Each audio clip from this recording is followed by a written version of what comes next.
Hallelujah hallelujah. खुदा बाप और बेटे और रूह कुदस के नाम से आप सब की सलामती हो। हम कलाम मुकद्दस में से मुकद्दस मत्ती रसूल की मार्फत लिखी गई अंजील और उसका दूसरा बाब और उसकी पहली 2 आयत तलावत करते हैं।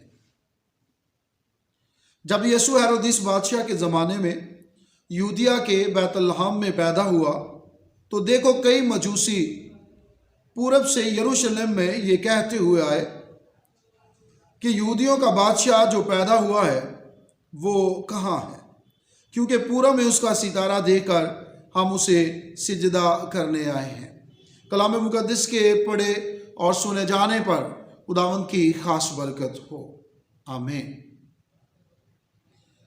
कलाम मुकद्दस की इन आयात में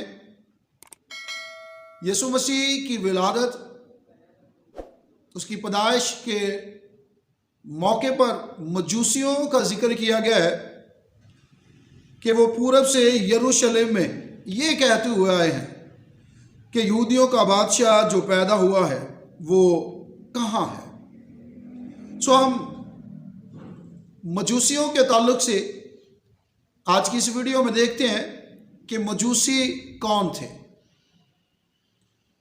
मजूसी लफ्ज़ यूनानी लफ्ज़ मागोस गालबन कदीम फ़ारसी लफ्ज़ है। इब्तदा में मजूसी मादियों में एक मजहबी फ़िरका या ज़ात थी।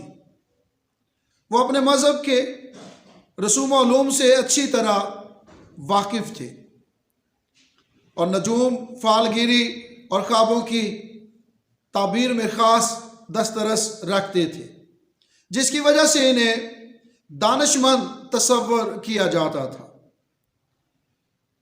मत्ती के मुताबिक जिन मजूसियों का जिक्र किया गया है गालबन वक्त के अरबाब दानिश थे, जो फ़लसफ़ा, हिकमत और इल्म नजूम के माहिर थे।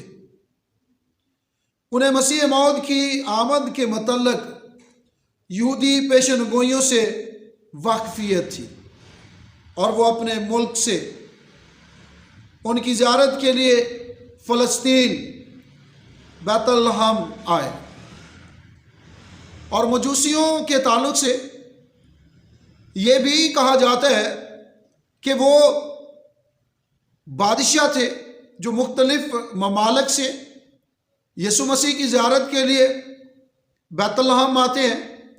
और फिर कई लोग इस बात से इख्तलाफ करते हैं कि मजूसी बादशाह नहीं थे, और मत्ती रसूल की मार्फत लिखी गई अंजील में मजूसियों का जो जिक्र है उसमें किसी भी तरह से कोई ऐसा लफ्ज़, ऐसा जुमला, ऐसा मफ़हूम नहीं मिलता कि उन्हें बादशाह पेश किया जाए या समझा जाए। तो मैं और आप ये देखने के लिए कि क्या सिर्फ मत्ती रसूल की मार्फत लिखी गई अंजील में मजूसियों का जिक्र है या इससे पहले भी पुराने अहदनामे में भी मजूसियों का कहीं जिक्र मिलता है या नहीं। सो हम कलाम मुकद्दस में से ज़बूर 72 और उसकी 7वीं आयत मुकद्दसा से तलावत करते हैं। उसके अय्याम में सादक बरोमंद होंगे और जब तक चांद कायम है खूब अमन रहेगा। उसकी सल्तनत समुंदर से समुंदर तक और दरियाए फरात से ज़मीन की इंतहा तक होगी। बियाबान के रहने वाले उसके आगे झुकेंगे और उसके दुश्मन खाक चाटेंगे। तरसीस के और जजीरों के बादशाह नजरें गुजरानेंगे। सबा और सीबा के बादशाह हदिये लाएंगे। अब कलाम मुकद्दस के शीशे के मुताबिक 72 ज़बूर की 10वीं आयत मुकद्दसा में 2 बार ये जो नज़रें और हदिये लेकर आए हैं, जो यीशु मसीह की वलादत, उसकी पैदाइश के मौके पर یہ پیشن گوئی اس عبور میں کی گئی کہ ترسیس،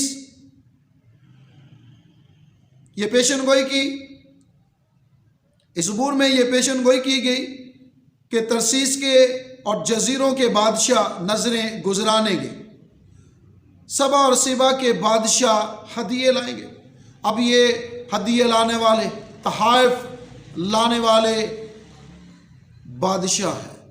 اس زبور میں واضح طور پر اس کا ذکر ہے، سو کوئی وجہ نہیں کہ اس بات سے اختلاف کیا جائے کہ مجوسی بادشاہ نہیں۔ سو بائبل مقدس واضح طور پر بیان کرتی ہے کہ اس کی ولادت، اس کے جنم، اس کی پیدائش کے موقع پر بادشاہ نظریں گزرانیں گے اور بادشاہ ہدیے لائیں گے۔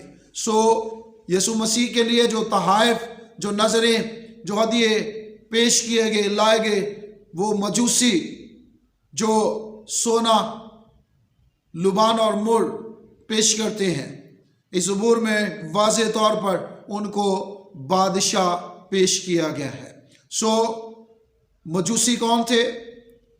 وہ مختلف ممالک کے بادشاہ تھے، اور ان مجوسیوں کے لیے ان کے علاقوں کا ذکر اگر کیا جائے تو یہ کہا جاتا ہے کہ وہ عرب اور ہندوستان اور سبا کے بادشاہ تھے۔